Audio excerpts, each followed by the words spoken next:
If you're an environmentalist, it's likely that you have heard of the Sustainable Development Goals or the SDGs.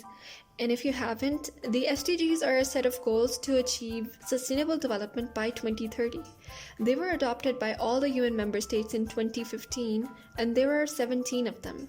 Sustainable development has three main points: economy, society, and environment.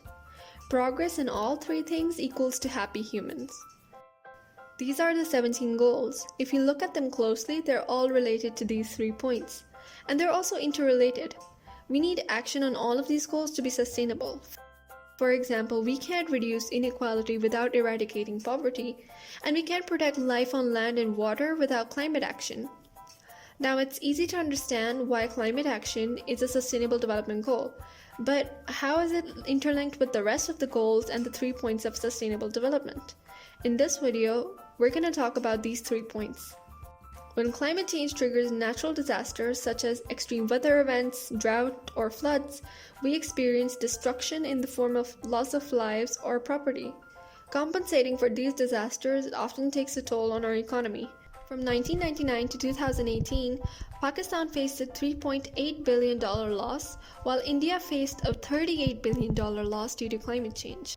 Poor people face greater climate change impacts because they don't have the resources to deal with them.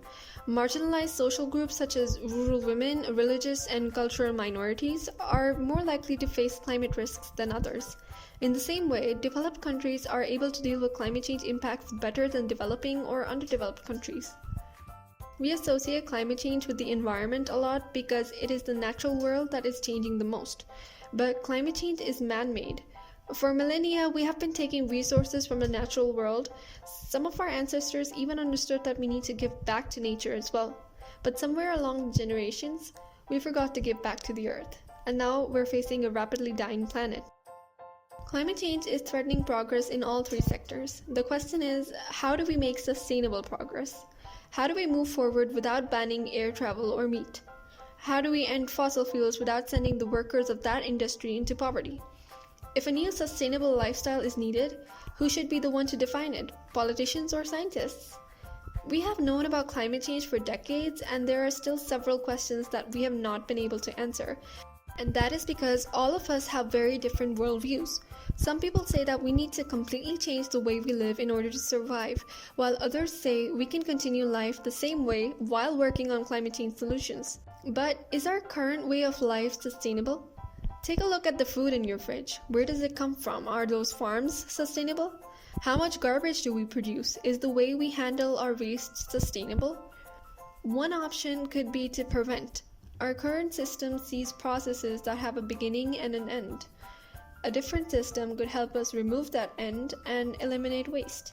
A circular economy, a healthy environment, a happier society. But shifting to a circular economy is just one possibility. It might not even be the best possibility for everyone.